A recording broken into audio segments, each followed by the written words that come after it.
और जो new education policy है उसका आप देखेंगे उसमें कितने लैब्स आ रहे हैं, बार बार लैंग्वेज इश्यूज क्रिएट हो रहे हैं, कभी मैथमेटिक्स हटा देते हैं, लगा देते हैं, और लाख नाकामी है। और किस तरीके प्राइवेटाइजेशन को बढ़ावा देने के लिए पॉलिसी बनाई गई थी उसका विरोध करते हैं। और तीसरा जो सबसे मुख्य है जो मैं बात करूँगा कि छात्र संघ चुनाव, हमारी डिमांड है कि देश भर में छात्र संघ चुनाव खोले जाएं, कि 24 तारीख को हम बड़ा संसद घेराव दिल्ली के जंतर मंतर पर करेंगे, सारे इंडिया स्टूडेंट जो अलायंस के जो हमारे साथ हैं सब लोग मिलकर करेंगे, और ये आवाज़ देश के इंडिया के स्टूडेंट्स की आवाज़ है। इंडिया अलायंस के स्टूडेंट ऑर्गेनाइजेशन द्वारा देखा जाएगा कि भारत भर में 17 से लेकर 22 मार्च तक जगह जगह पर हल्ला बोल प्रदर्शन किए जाएंगे। विद्यार्थी मुद्दों को लेकर जो विद्यार्थी हैं सड़कों पर उतरेंगे। हमारे साथ बातचीत करने के लिए हैं एनएसयूआई के राष्ट्रीय अध्यक्ष वरुण चौधरी। तो चौधरी साहब, बड़ा हल्ला बोल जो है इंडिया अलायंस के जो अलग अलग विद्यार्थी संगठन है उन्होंने बुलाया है, क्या है सारा प्रोग्राम? देखिए, आज हमने जो इंडिया अलायंस के स्टूडेंट जितने संगठन हैं सबकी हमने आज मीटिंग करी, सबके राष्ट्रीय अध्यक्ष जनरल सेक्रेटरीज मीटिंग में आए थे।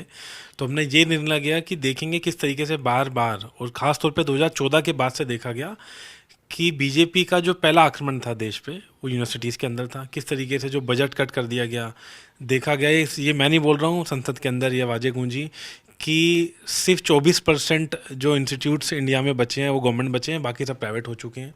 तो तमाम ये चीज़ों को देखते हुए जो नया यूजीसी का ड्राफ्ट आया, और वो इतना खतरनाक ड्राफ्ट आया है कि उसमें कोई भी एकेडमिकल बैकग्राउंड काउंट करना बंद कर दिया सरकार ने। ड्राफ्ट में अगर आप पढ़ेंगे तो कोई एकेडमिकल एक्सपीरियंस नहीं चाहिए आपको वाइस चांसलर प्रोफेसर बनने के लिए, सिर्फ अपनी सोच के लोगों को बिठाने के लिए वो यूजीसी का ड्राफ्ट बीजेपी सरकार लेके आ रही है।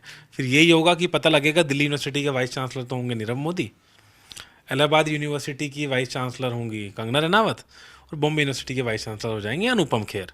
तो इस तरीके के लोग एकेडमिक के बैकग्राउंड, नॉन एकेडमिकल बैकग्राउंड के लोग आ जाएंगे तो पूरी यूनिवर्सिटी स्ट्रक्चर खत्म हो जाएगा। तो हमने मीटिंग के बाद निर्णय लिया कि 24 तारीख को हम बड़ा संसद घेराव दिल्ली के जंतर मंतर पर करेंगे, सारे इंडिया स्टूडेंट जो अलायंस के जो हमारे साथ हैं सब लोग मिलकर करेंगे, और ये आवाज़ देश के इंडिया के स्टूडेंट्स की आवाज़ है।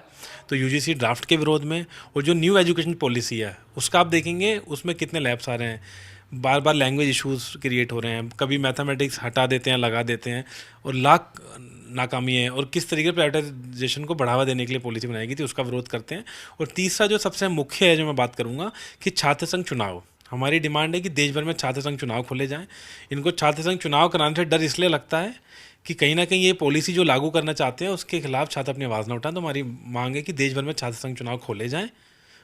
ये हमारी मुख्य तौर पर 3 मांगे हैं, और 24 तारीख को हम बड़ा संसद घेराव करने जा रहे हैं। बड़ा संसद घेराव का जो है आपने कॉल तो दी है, पर कौन कौन से जो सियासी दल हैं उनके जो छात्र संगठन हैं इस कॉल में शामिल होंगे? देखिए, हमारे तमाम जो छात्र संगठन हैं अलायंस के, वो क्या बोले, आईसा हो, जो एसएफआई हो, सब मतलब साथ के साथ जो समाजवादी की छात्र सभा है वो भी हैं, सब तमाम हमारे पास 10 से 12 दल आज आए थे, इनके राष्ट्रीय प्रतिनिधि आए थे, वो सब हैं।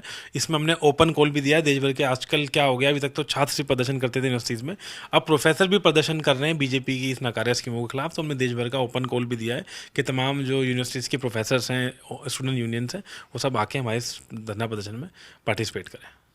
कहीं ना कहीं 3 लैंग्वेज पॉलिसी को लेकर देखा जा रहा है तमिलनाडु में भी जो डीएम के सरकार है उसमें बड़ी नाराजगी है। कहीं ना कहीं इन मुद्दों को लेकर भी आप विद्यार्थियों में जाएंगे? हम इन मुद्दों को ऑलरेडी लेकर जा रहे हैं, इसलिए हमने एनईपी का खुले तौर पर पूरा विरोध करा है। और कहीं ना कहीं ये डायरेक्ट एनईपी लागू करने में इनको तकलीफ हो रही थी, तो घुमा फिरा कर यूजीसी नाम का ड्राफ्ट लेकर आए हैं। इसमें एक मुख्य चीज़ और है कि स्टेट से सारी पावर छीन ली गई हैं, स्टेट यूनिवर्सिटी में भी नियुक्ति होगी। तो कहीं ना कहीं इनकी साजिश है कि एनईपी को हम डायरेक्टली लागू नहीं कर पा रहे, तो इनडायरेक्ट एनईपी को लागू करने के लिए ड्राफ्ट लाए। खुले तौर पर हम एनईपी का विरोध करते हैं।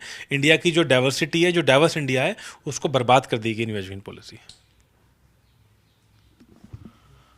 तो कहीं ना कहीं 17 से 22 मार्च तक देखा जाएगा कि भारत भर में जो इंडिया अलायंस के विद्यार्थी संगठन हैं वो सड़कों पर उतरकर धरना प्रदर्शन करेंगे, और 24 मार्च को देखा जाएगा कि दिल्ली के जंतर मंतर पर हजारों विद्यार्थी हैं इकट्ठे होंगे और विद्यार्थी मुद्दों को लेकर अपनी बात रखेंगे। कैमरामैन मनीष विधुड़ी के साथ अनमोल बाली की दिल्ली से रिपोर्ट।